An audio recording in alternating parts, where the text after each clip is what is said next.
In the beginning, before time counted the days of men, the 9 realms were bound by fate. Among the gods of Asgard was one unlike the rest, Loki, the Trickster, born of a frost giant but raised among gods.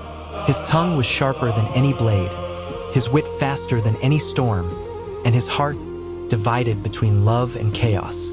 To the gods, he was both brother and betrayer. To himself, he was misunderstood, a mind too clever for a world ruled by strength.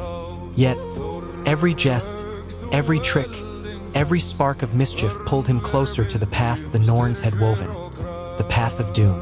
There was a day when Loki sat upon the cliffs of Asgard, watching the golden skies burn with sunset fire. The prophecy of the seer echoed in his mind, that Loki's children would be the end of all things. The serpent Jormungandr would poison the seas, the wolf Fenrir would devour the sun, and Hel, his daughter, would rule the realm of the dead. He laughed, a cold laugh, defying fate. "If the gods fear my blood," he said, "then let them taste what they fear." But Odin, All-Father, ruler of the gods, did not laugh. He sent his warriors to seize Loki's children. Jormungandr was cast into the sea, where he grew beyond the horizon. Fenrir was bound with chains forged from impossible things. The breath of a fish, the roots of a mountain, the sound of a cat's footsteps. And Hel, she was banished to the shadows beneath the world. When Loki learned this, his laughter died. For the first time, the Trickster felt something colder than frost, grief. He swore vengeance upon the gods, even upon Odin himself. Years passed, and Loki's tricks grew darker. He whispered lies into the hearts of gods and men alike, turning allies into enemies, peace into war.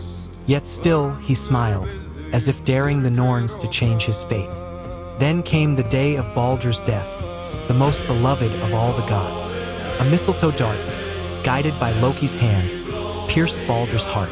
The heavens shook, the earth wept, and Loki laughed. Not out of joy, but out of defiance. The gods had cast him as the villain, so he would play the part. They bound him in chains beneath the earth, venom dripping from a serpent's fangs above his face.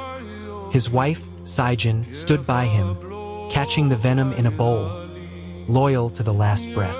But whenever she turned away to empty it, a single drop struck Loki's skin, and his screams echoed through the 9 realms.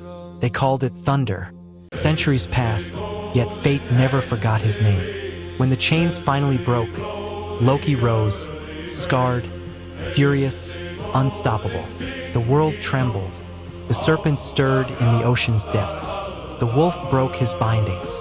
The dead marched from Hel's realm. And so came Ragnarok, the twilight of the gods. Fire met ice, heaven fell to ruin, and the seas boiled with venom. Loki faced Heimdall, the guardian of the Bifrost, in one final clash. Their blades sang a song of destiny. Both fell as was foretold. But in that final breath, Loki smiled. For though fate had written his end, it could never bind his legacy. From the ashes of the old world, new gods would rise, gods who would remember the one who defied destiny itself. Some say Loki was a villain, others call him a hero. But the truth? He was the balance between chaos and order, the fire that burned too bright for the gods to contain.